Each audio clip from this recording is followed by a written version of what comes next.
Vic has got the ride home from the office, and we hear him say, "Why can't I go in?"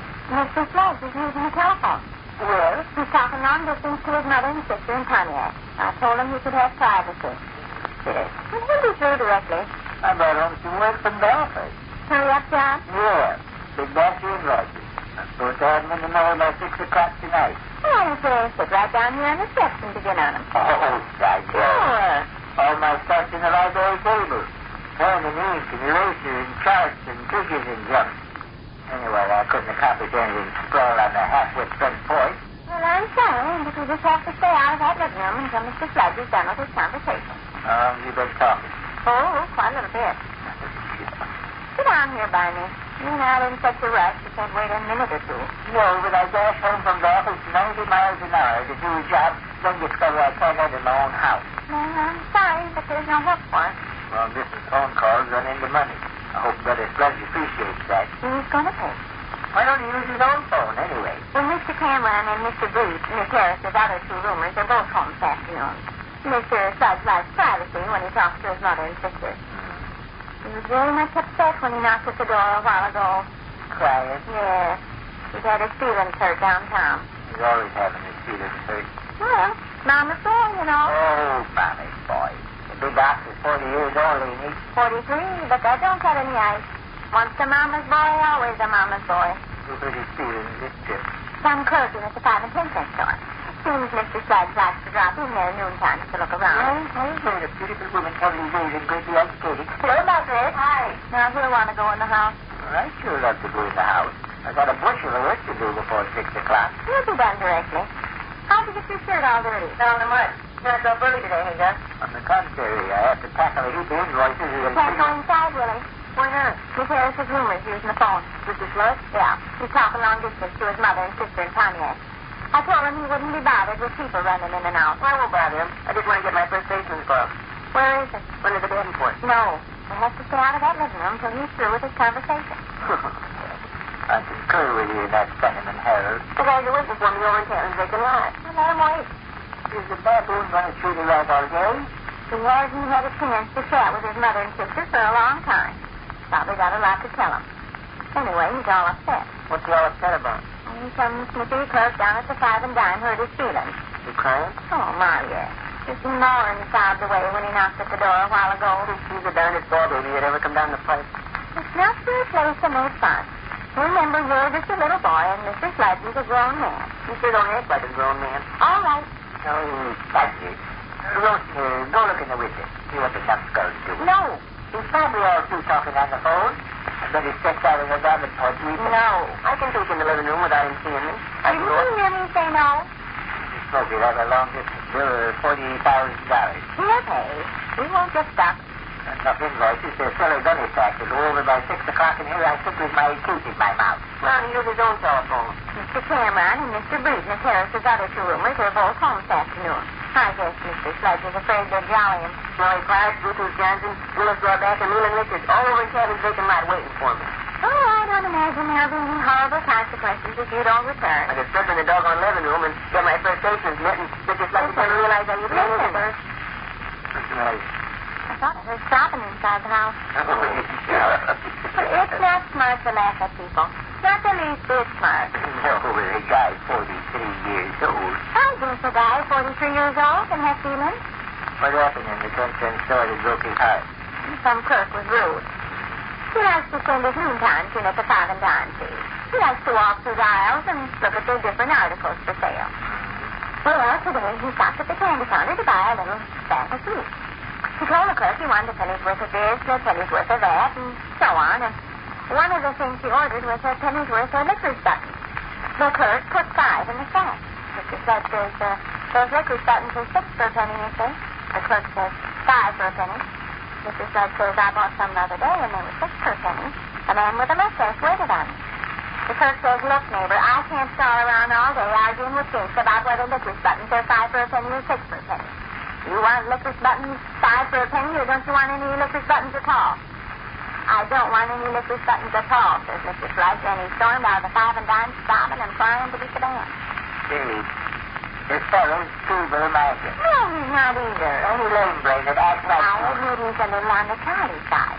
But that's understandable. Perfectly understandable. All his life he's been babied and coddled.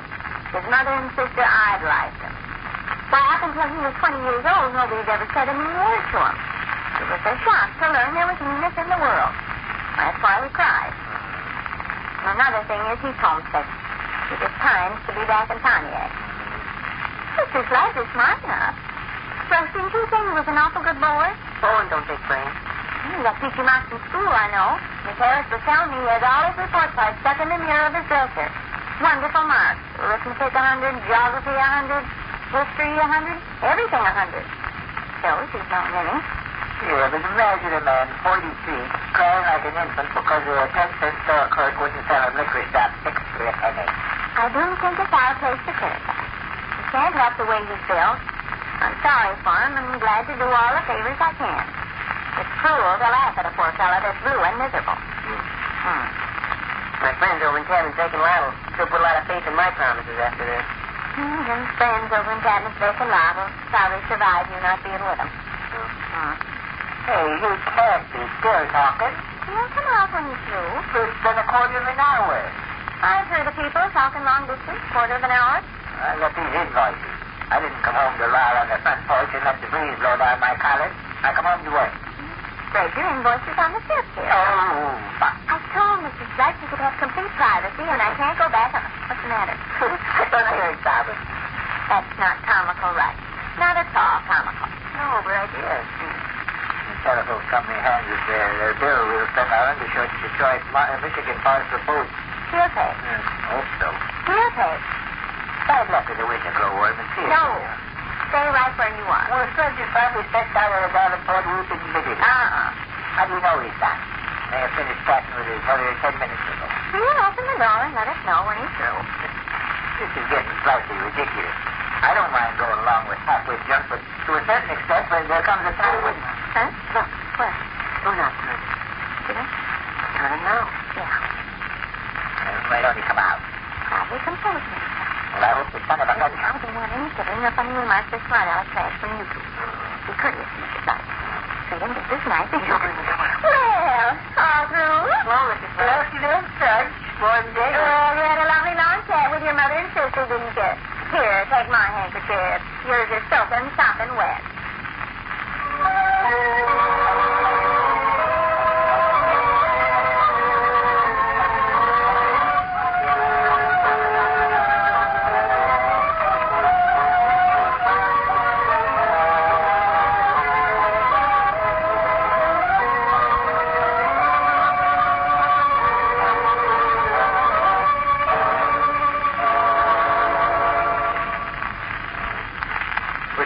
Another brief interlude at the small house halfway up in the next block. There we leave Crisco's Vic and Sade until tomorrow. Well, sir, it's late afternoon as we approach the small house halfway up in the next block now, and here on the front porch we find Mr. Victor Gook and his son, Mr. Rush Gook, swinging gently in the swing. The gentlemen arrived home from office in Baseball Diamond only a few minutes ago, and they're chatting idly about various unimportant matters. We hear Rush say, Nobody can say for a fact oranges are more delicious than bananas, can they? No. Well, Mr. Scott said it for a fact. Did you paste him one upside the snoosh? No, but I felt like it. Baboon. Oranges are more delicious than bananas, he says. Any half-wit knows that. Smelly Clark took him up on it. Look here, chum, he says. You go ahead and like oranges. I'll go ahead and like bananas. As far Who's as in the living room? Burglars? Hi. Where you been? Next door. Scott's? Donahue's. I was worried sick.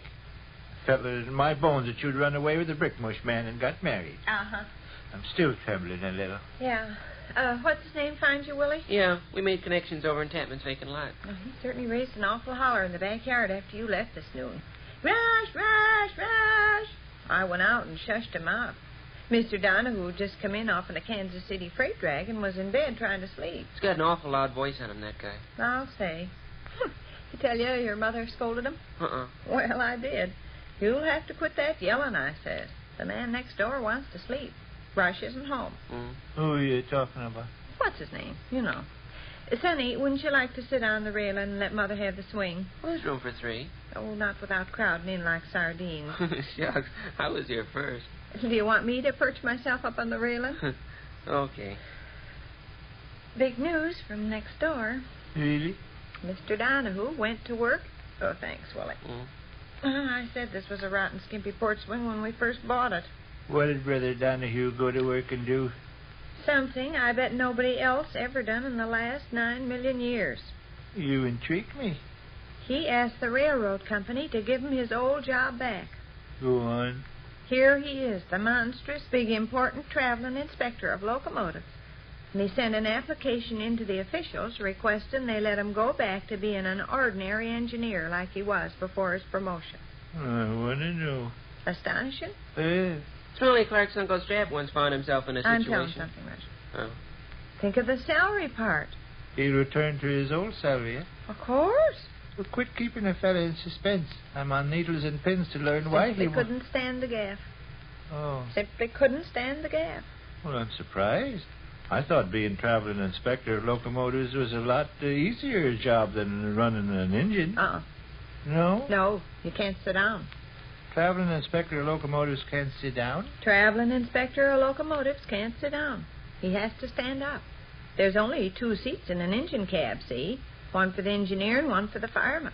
Oh. Well, imagine riding to Kansas City or Chicago or St. Louis. 4, 5, and 6-hour trips standing on your feet and hanging on to something to keep from being tossed out on the railroad tracks besides.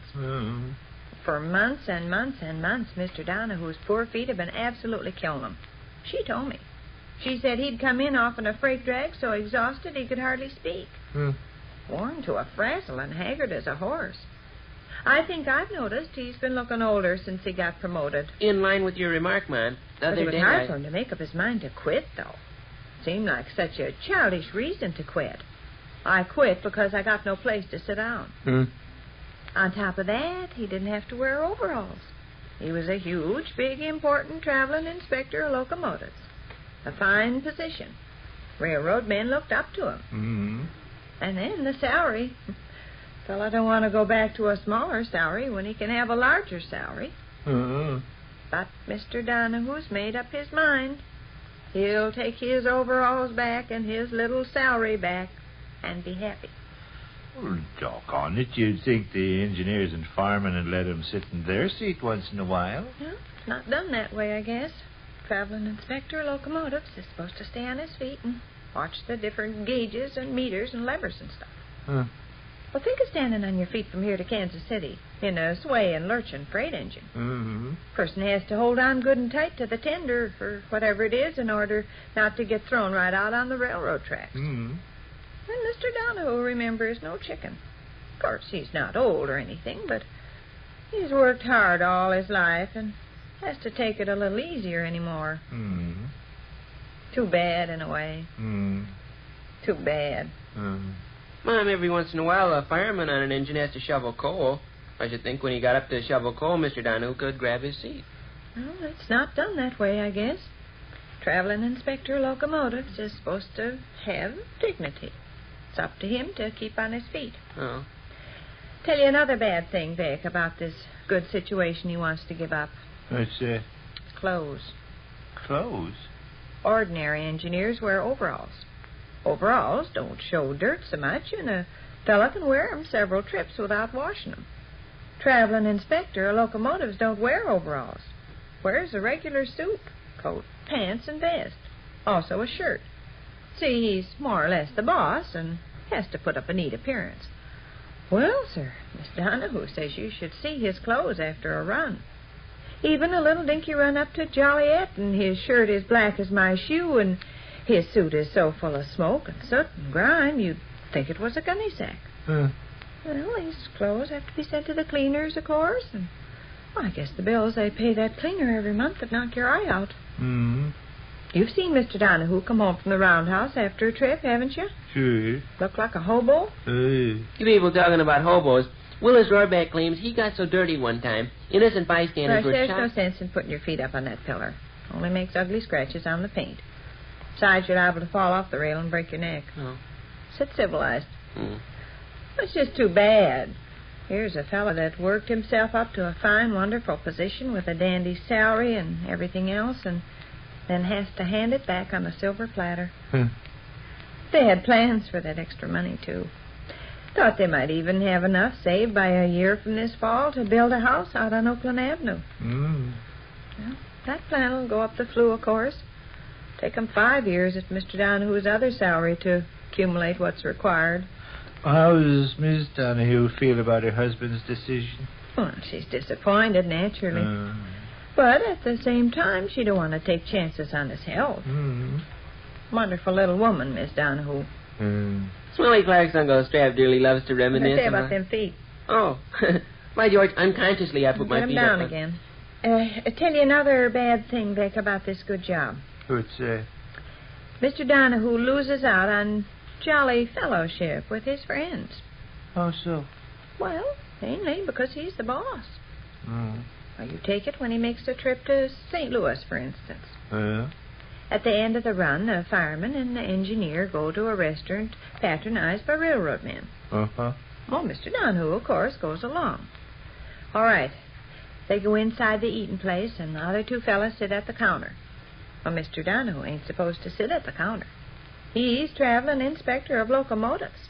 Dignity, see? He has to take a table, all by himself. Counter is crowded with brakemen and engineers and firemen and flagmen and so on, all laughing and talking and having a high old time. All friends of Mr. Donahue, too. He'd love to join 'em, but he can't. He has to sit at his table with the white cover on it and watch everybody enjoy themselves. Day after day, that business. St. Louis, Kansas City, Chicago, Joliet, Alton, Peoria, every place. Well, Miss Donahue told me it almost breaks his heart. So, when you add everything up, it looks like the wisest thing to do after all. Too bad, though. Too bad. You people might be interested to hear that Leland Richards we have plans... to have groceries, Willie. Okay, Leland Richards... Let's go in the house and see what we need. Okay, Leland Richards You going to plans... stay out here, Vic? Might as well. Oh, don't make any noise, will you? Why would I make noise? Well, it's getting along for 5 o'clock. Pretty soon people will be walking past from work, and you'll be hollering hello to 'em. Well? Holler soft or just wave. Mr. Donahue's trying to sleep, and he's dead tired. He can only stay in bed till 10, and then he has to ride a freight drag to Jacksonville. Holler soft to the people that go past. Or just wave. Will you? Okay. Well, let's hop to the kitchen, Willie, and see what we have to have from the grocery store. Which concludes another brief interlude at the small house halfway up in the next block. Well, sir, it's about 6:45 o'clock as we enter the small house halfway up in the next block now. The evening meal has been over only a little while, and here in the living room we find Mrs. Victor Gook and her son, Mr. Rush Gook. Listen. Is your father still in the kitchen? I guess so. Unless he went down to the basement. Vic? He may try to run out on you. I'm all ready to show you this now. Come on. What'd you say? I'd say maybe he'll try to run out on you. Why? He don't care much about looking at photograph albums. Did he tell you that? He hinted along them lines in the kitchen just now. He says, well, buckle up your courage, Dr. Sleech. We got to go look at all Razor-Scum's relations. Well, he was only acting smart. Everybody likes to look at pictures. I'm not so sure about that. Don't you like looking at pictures? Well, yes and no. I enjoy looking at pictures of myself pretty fair. And when times are dull, I just as soon kill a few minutes looking at pictures of people I'm acquainted with. Well, this photograph album's got pictures of people you're acquainted with in it. Who? Mr. and Miss Razor-Scum, Miss Razor-Scum's brother from Hudson and his little boy, and Mr. Razor-Scum's cousin with the oblong head that visits at Christmas and New Year's. These two pictures in front are Mr. and Miss Razor-Scum when they got married, ain't they? Yeah. Let's get on over to the second page. No, we'll wait for your father. And we're not going to rush through either. I don't see what kick you get out of looking at a gang of individuals you don't know. I know Mr. and Miss Razor-Scum. Well, you don't know their relations. I don't know about their relations. Miss Razor-Scum explained about every picture in here this afternoon. Peculiar I never inherited that feature. What feature? The feature of getting a thrill out of looking at a crowd of strangers you never Hurry up seen. and slap out a picture of Razor-Scum's Uncle Albert. I can't stand this train a minute longer. Gov's all set to jolly you. Gov will jolly me out of the wrong side of his mouth Hello there, sometime. Mildred. Hello there, Adams. I didn't know you people were still in the city. Sit down here on the Davenport. Yeah, you bet. So this is Razor Scum's Uncle Honk and Lance Slide, huh? Turn over to the next page. This is Charlie and his wife the day they got married. Oh, really? I thought it was a dish of mashed potatoes. Charlie and his wife the day they got married, huh? Well. Turn over. Listen, we're not going to race through this photograph album. We're going to enjoy each separate picture. Oh, we've had a good look at this first one, Mom. Can't we turn the page and get I'll on? take care of this, please. Vic, see the wedding suit Charlie's got on? Yeah, it's peach. Turn over. That suit cost $75. It was the most expensive suit worn by anybody in Harriet, Wisconsin in the year 1922. It was made special by the best tailor in East Orange, New Jersey. Did Ma Razor Scum give you the history of every photograph in this album? She told me interesting little trash about every picture, sure. How many pictures are there? I don't know. It's an awful fat book, but there's at least 50 pages. We'll be here till morning if we have to spend a lot of time with each one. You got something else you want to do? Well, not particularly. Well, then but, settle yourself comfortable and try to do the civilized thing. Civilized thing is to wear my eyes to the bone looking at Razor Scum's relations, huh? This suit cost $75. Most expensive suit worn in Harriet, Wisconsin in the year 1922. Was made special by the best tailor in East Orange, New Jersey. Name Kennedy? What? Was the tailor's name Kennedy? I don't know what his name was. I bet it was Kennedy. The reason I think it was Kennedy is because I know a fella from East Orange, New Jersey, that got hung for murder. And he wanted to look nice at the execution, so the state hired a tailor named Kennedy to take his measurements and fix him up with a handsome suit, complete with bell-bottom pants and pinch-back coat with silk lining and smart patch pockets. You through with your little speech? Yeah. You want to see these or don't you? No. And Miss Razor Scum, with her own hands, insists on making a poultice for your chest when you got a cold. I love Mrs. Razor Scum better than life itself, but by Josh, you're going to turn over page later. Now this is Charlie's cousin with the oblong head taken when he was 26. Recognize him, Rush? No, You do, too. I don't either. Now, don't you start getting smarty, mister. I'm not getting smarty. I don't recognize that fella. Well, look at the oblong head. Uh-uh. I recognize the oblong head, say. No, so does Rush. He just wants to be obstinate. No, I don't. Lots of individuals got oblong heads. Well, you never seen anybody with an oblong head as oblong as Mr. Razor Scum's cousin. Hmm? Did you? No. All right, then. Oh, here on the next page is a cousin without any neck. Eh? Sure. Let's see him up close. Well, I better hold the album. Scrub my hands especially. See, this velvet takes smudges easy and they're hard to get off. This guy's got no neck. Uh-uh. Well, he's wearing a collar. I can't help that. Well, how can a guy wear a collar if he's got no neck? Search me. I'm only passing along Miss Razor Scum's information. This is Charlie's cousin Dunk, she says. He's got no neck. I expect she knew what she was talking about. Hmm. She said, this fella's got no neck, and you can have the information for what it's worth. I'd say it's worth about $9.25. Vernon Stover. Hey. He's got an oblong head, too. Oblong heads run in the Razor Scum family. There was one relation, been dead many years now, had a head so oblong it was almost shaped like a banana. Picture of him in here? No. They would leave out pictures of interesting people. I'd enjoy seeing a fellow with a head like a banana. This Vernon Stover, Vic, run for mayor at one time. Judy and G. Almost got it. What city? I forget. New York. Oh. Chicago, Detroit, Cincinnati, New Orleans. No, I Philadelphia. forget. Now, this next picture must be, well, Miss Razor Scum told me interesting things about everybody in here. Who'd she say this was? Charlie Urquhart, Ray Bierman, Lieutenant Slattery Giebel. Montgomery J. Oh, Henry. I know. Miss Razor Scum's music teacher. She's got no oblong head. Why should she have, silly? No relation. Oh. How do you like them fancy nose glasses? I like him fine. Is Miss Razor Scum a musician? Uh-uh. What'd she take lessons on? Piano, but nothing come of it. See, she's colorblind. Colorblind.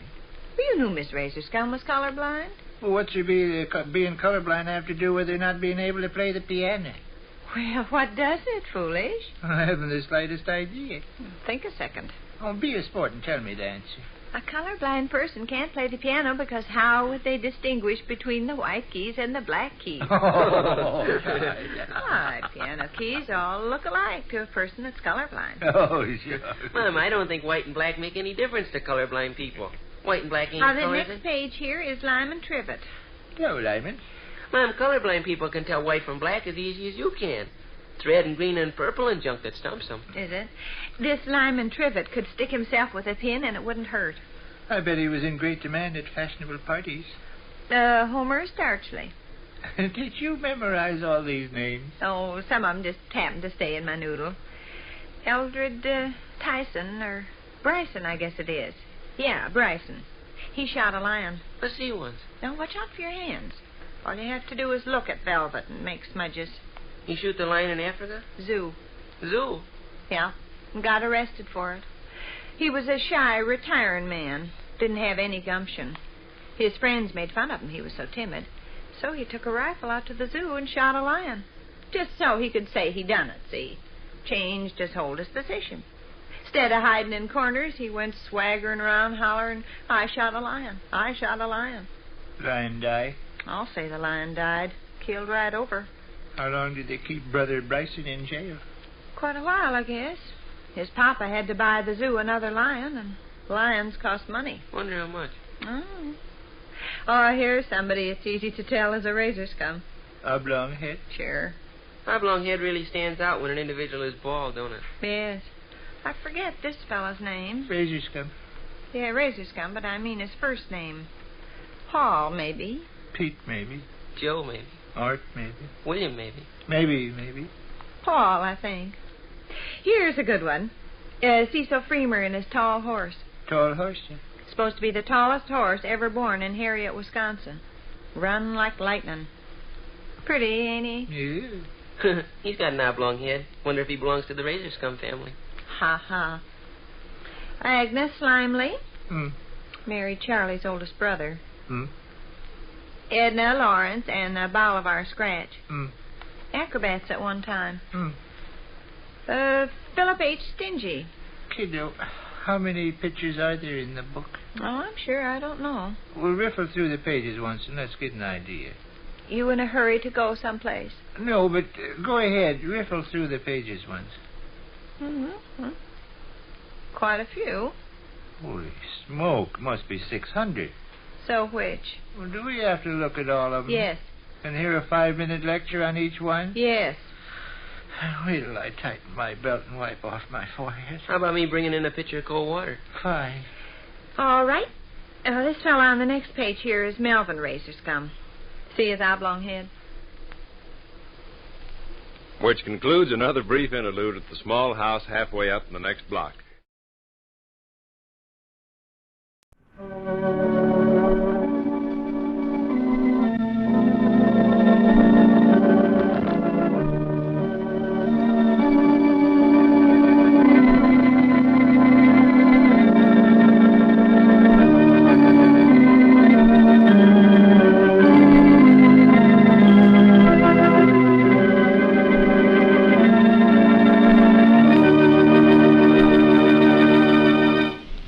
And now, get ready to smile again with radio's home folks, Vic and Sade, written by Paul Reimer.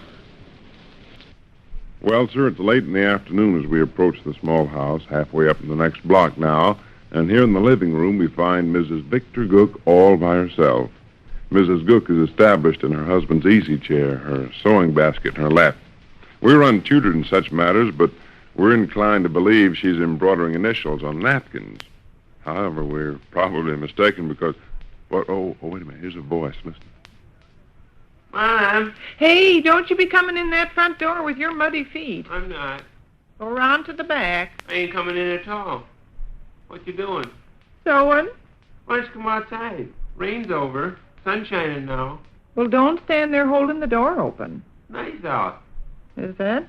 Sure is. Run out in the porch. Well, I'm busy. It's real swell out. Bring your sewing and come sit in the swing. Any mail in the box? No. You coming? Well, I might as well take a look at this sunshine you're talking about. No fooling, it's warm as toast. What time is it? Not quite 3 o'clock. Well, wait till I get my sweater. Oh, you won't need your sweater, Mom. Certainly will. No.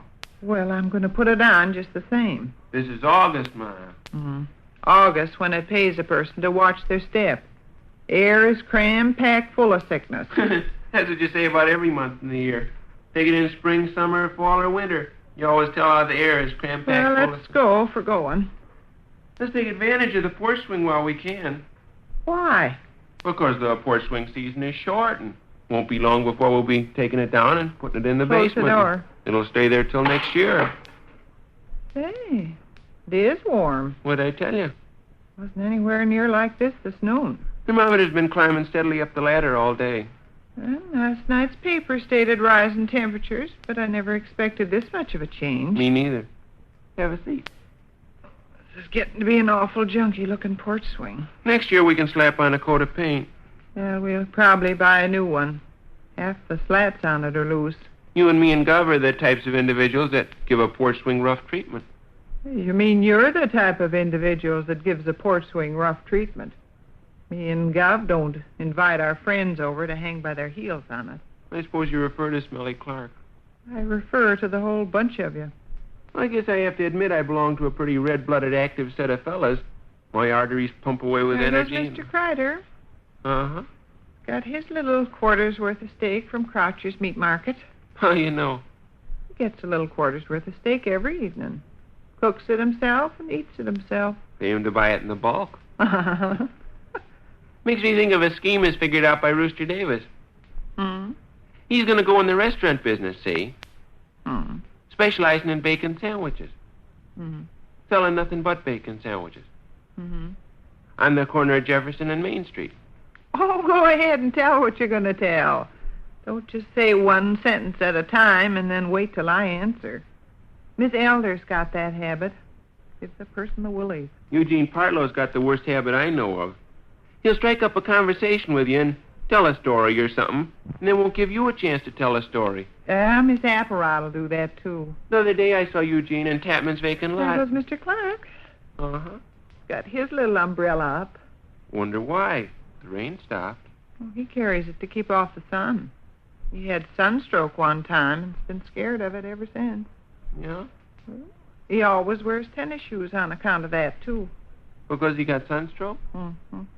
When he was a young man working on a farm, he keeled over from the heat. Affected his ankle some way. Had to wear tennis shoes ever since to be comfortable. Funny place to get sunstroke, an ankle. Yeah, but that's the way it is. Pretty nice sitting here in the porch swing, huh? Lovely day, all right. Ain't you glad I called you out? Never was so happy in my life. What, you'd pass a sarcastic remark, huh? Yeah. Well, it's okay. I like to see a streak of fun in an individual's makeup. The way I look at it, an American citizen Miss ought to Simmons? always... Huh? Miss Simmons turning off on Kelsey. Uh-huh. She's got her little girl. Oh, I was telling you about Eugene Partlow and how he won't give you a chance in the conversation. The other day I got talking with him up in Tapman's vacant lot, and he whipped out a story concerning a big fish as caught by his Uncle Vernil. When he got through and I said, that's fine, I started to tell about a big fish. But do you think he'd let me? No, sir, he plowed right ahead with a story about another big fish as caught by his Uncle Hook. Oh, that's Miss Apparat to a T. And if a person does get a word in edgeways, she don't listen. Uh-huh. You can tell by the expression on her face. She's just waiting for you to get through so she can go ahead again. Uh-huh. I don't really need this sweater at that. Should I help you slip it off? No, I'm going to leave it on. People shouldn't take chances in August. The air seems balmy, but you can't ever tell. Take our next-door neighbor there in Dixon, Mr. Slither. He went out one morning to get the newspaper in his undershirt. Come back in the house, give a sneeze, went to bed, and stayed there for 6 weeks. Wasn't the least bit funny. They were poor people, and he did piecework in a foundry, and I remember that sick spell ate up everything they had in the bank. My mother used to take hot dishes over a lot. No, but that sure was quick work. Just give one sneeze on, then went to bed. Yeah? You sure somebody didn't shoot him in the head with a revolver? Things like that ain't to be joked about, son. There goes Mr. Uggers. Got his little rake to rake the leaves with. When you going to get at our leaves? Oh, Saturday, maybe.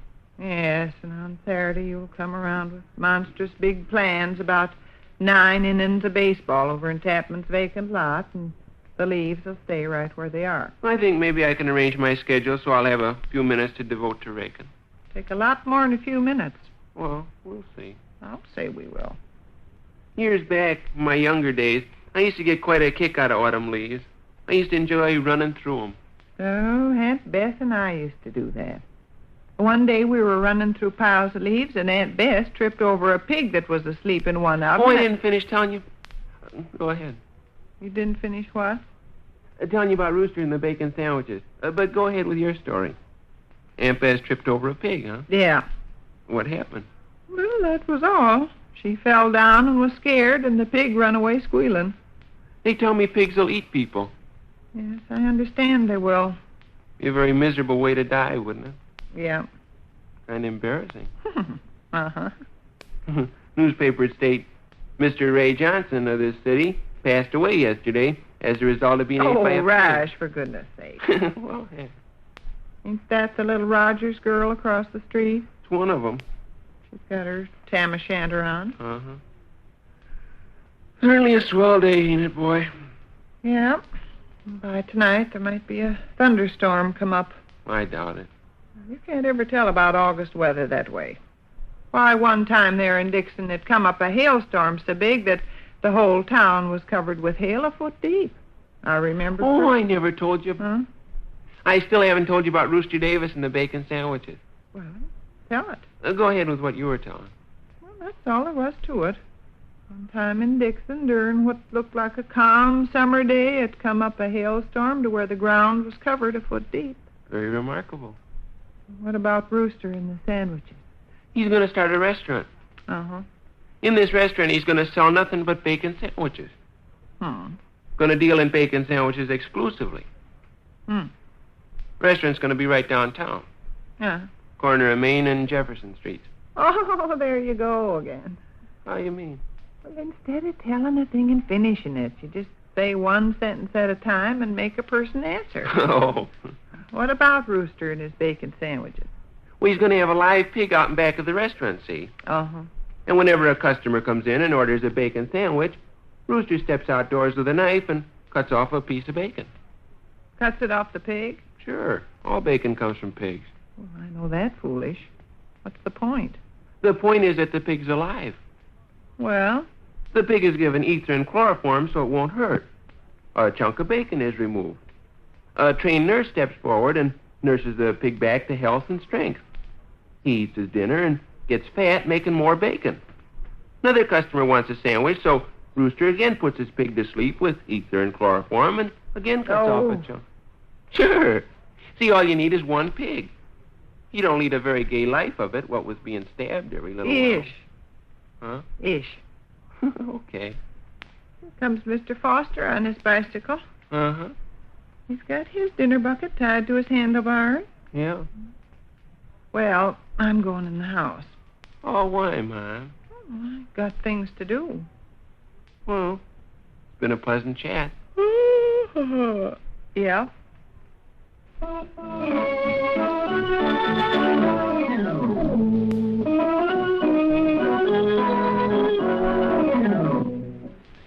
Which concludes another brief interlude at the small house halfway up in the next block. And so we leave Mrs. Beach and Crisco's Vic and Sade until the next time. Don't forget to listen.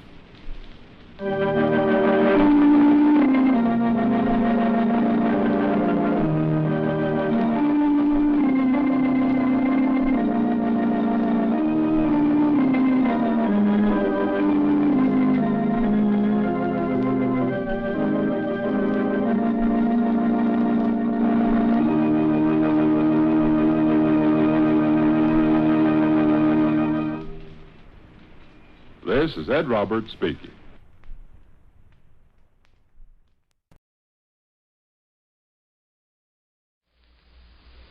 Well, sir, it's a few minutes past 12 o'clock noon as we approach the small house halfway up in the next block now. And here, walking along the alley, homeward bound for dinner, we see Mr. Victor Gook and his son, Mr. Rush Gook. Let's fall in behind the gentleman and listen. Leland Richards claims he's going to give Annabelle Hemstreet a gunny sack full of marshmallows on her birthday. Does Leland admire Annabelle? Yeah. A gunny sack full of marshmallows sounds like a sweet, delicate, and fragile gift. Uh-huh. When my girl's birthday rolls round, I think I'll present her with a coal scuttle full of gumdrops. Or a trash bucket full of peppermints. Or an old sock full of oranges. Go right ahead and enjoy your joke. Not at all. Speaking of Leland Richards, he's about the biggest-hearted guy I know. Leland Richards would give you the shirt off his... Excuse me. This is where we live. I know we live here. Why don't you turn in, then? You start turning in. All right. I will. If I'd been the one walking on the inside, I'd have turned in way back there. Sure you would. That's why Mr. and Mrs. Scott haven't got any grass in their yard. They can't expect any wonderful grass this time of the year. It's almost October. You're not the person to decide whether... There's nicer in the window. Uh-huh. He's a good boy. Okay, Uncle Fletcher. Fine, fine. Glorious day. Glorious day. Almost pasted nicer one upside the snoot at school this morning. We were standing in line waiting to take our turn at the drinking fountain, and the son of a gun We've arrived home. May I suggest you open the door? Son of a gun stepped on my heel. Done it on purpose. Hi. I said... Hello there, fellas. Oh, you're always saying hello to somebody, enough to make a man scream. That's right, Mom. Wish you'd quit saying hello. Makes me so mad. Don't go in the other room. Why not? Mr. Sludge is in there. Using the telephone? He's asleep. Go on. Yeah, on the Davenport. Well, what's the big idea? He was up all last night with a toothache. Never slept a wink. More into a frazzle. Well, why don't he go home and lay on his own Davenport? Miss Harris is doing some house cleaning today. Got the place all torn up. Mr. Sludge asked if he could... No, Rush. Dinner's not ready, is it? No, but you stay out here. I won't bother, Mr. Sludge. What you want to go in there for anyway? I have to take our copy of Scott's Lady of the Lake to school this afternoon. I'd like to get it out of the bookcase before it slips my mind. Well, will you be quiet? I don't want... Where are you going? Newspaper in on the library table. Well, do you have to read it this minute? Oh, I don't suppose I have to. Well, go get it, but for goodness sakes, don't wake up Mr. Sludge. Well, what do I want to wake up Mr. Sludge for? Come on, co-pastor. Use your tiptoes. Use your tiptoes. Okay. There's nothing like using your tiptoes to while away a dull afternoon. Bluetooth Johnson loves to Cut tell... out the talking. Cut out the talking. Okay. What? Mercy me. Ain't that a man there on the Davenport? Looks like it. Who can he be? Believe it's Miss Harris's roomer. Not Mr. Sludge. Sure. Oh, Sludge, you big chase. Liable to hop up and clip you one upside the jaw. If he did, I'd take one of his legs in one hand and the other leg in the other hand and tear him into neat pieces, just like you tear a hunk of celery apart. Anybody can talk tough to a guy that's asleep. You're afraid to. Don't move a muscle, Mr. Sludge, or I'll lose my terrible temper. You address him in a very harsh manner. Think of the things you could say to the world's champion heavyweight if you caught him asleep. A person could be quite abusive. In fact, quit turning over on your side, Sludge. Yeah, when I say don't move a muscle, I mean don't move a muscle. You better lay still. Hey, you know the danger in this? No. Sleeping individuals often have their subconscious minds on the job. You tell them something and it kind of goes in their ears and sticks in their brains. When they wake up, they remember every word. Matter of fact? Our physiology teacher, Miss Shade, says so. Oh, she's crazy. She ain't either crazy. I'll tell you another astonishing fact about sleeping individuals. Sometimes you can ask them questions and they'll answer you back. Try it on Brother Sludge here. I think he's sleeping too sound. Try it anyway. How you feeling, Mr. Sludge? Fine, thanks. And yourself? You're a punk ventriloquist, girl. I never said anything. Try it again. I guess I won't bother. Say, Gal, remember one time you and me were standing here and Mr. Donahue was on the Davenport? I just barely recollect the incident. Seems to me somebody went to work and drew a mustache on his upper lip. Yes, with a pencil. Pencil that had soft lead in it. Huh? Do you happen to have a soft-leaded pencil in your vest pocket now? I may have. Hey, what's going on in here? Nothing. What you doing? Just standing around. You're not interfering with Mr. Sludge. Of course not. What were you leaning over for, Rush? When? Just now. Well, I thought I seen a fly on Mr. Sludge. I was going to brush it off. There's no flies in this house. Go on back out in the kitchen. Let the poor fella have his rest. He was up all last night with toothache. He looks peaceful enough now. His long, silky lashes curtain the deep blue of his eyes, and his nostrils tremble ever so faintly. Note how his creamy complexion contrasts. Go on back out in the kitchen, both of you. I haven't got my newspaper yet. Well, get it. Come on, Willie. I haven't got my Lady of the Lake out of the bookcase. Will you both kindly finish your business in here, please? Sure. I'm going to dish up dinner in about 3 shakes, so don't fiddle. Okay. And don't talk. Okay. There's something fascinating about a sleeping individual. Yes, indeed. Here we got a man. This man, when he's awake, is able to eat, drink, jump, kick, and scream. A good description. But here he is laying on our davenport like a lump of lead. Got no more sense than a bicycle. Yes. It's a strange thing. 1 minute a person can be hopping around gay as an oyster, and the next minute be no more good than my shoe.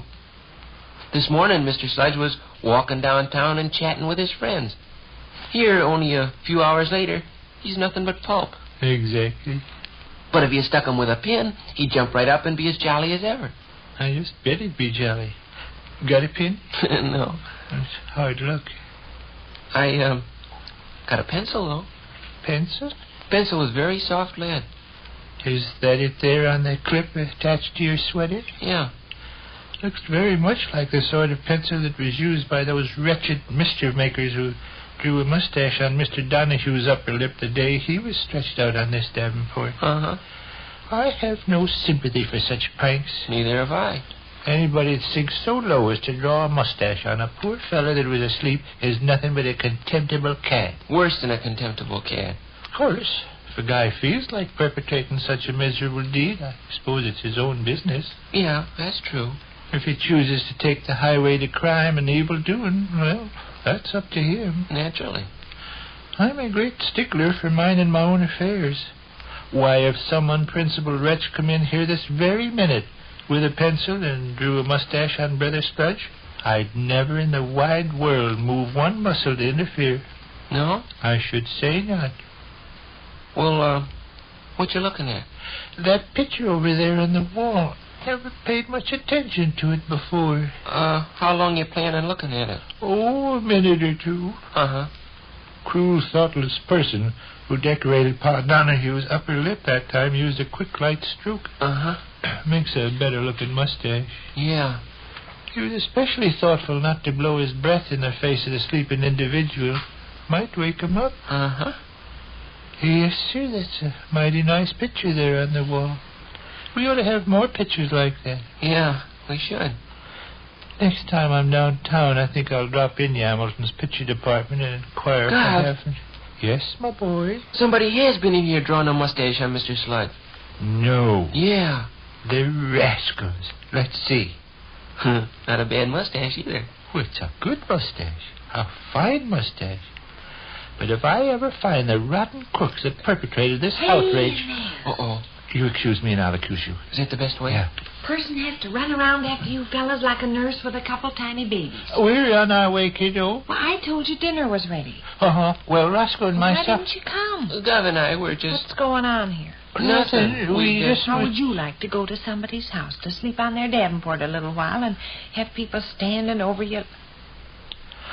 Did you say dinner was ready, Sade? Rush, your mother has announced dinner. Well, let's not stand around like oxen. Let's go into the kitchen. Done this? Who done what? I say who done this. You mean who? You know what I mean. Who done it? Rush. Rush, I'm going to Gov give you done just... Gov drew this mustache? Yeah. Vic, for a grown-up man that's supposed Rush to have... did it. Gov did it. Don't hide behind Papa's skirts, George. Own up. You own up. Come on, tell your mother the truth. You tell her the truth. Vic, who done this? Rush. Gov. Rush. Gov. All right, fellas. Mm-hmm. Come on, eat your dinner. See, my troubles are just beginning. I thought I had 2 men.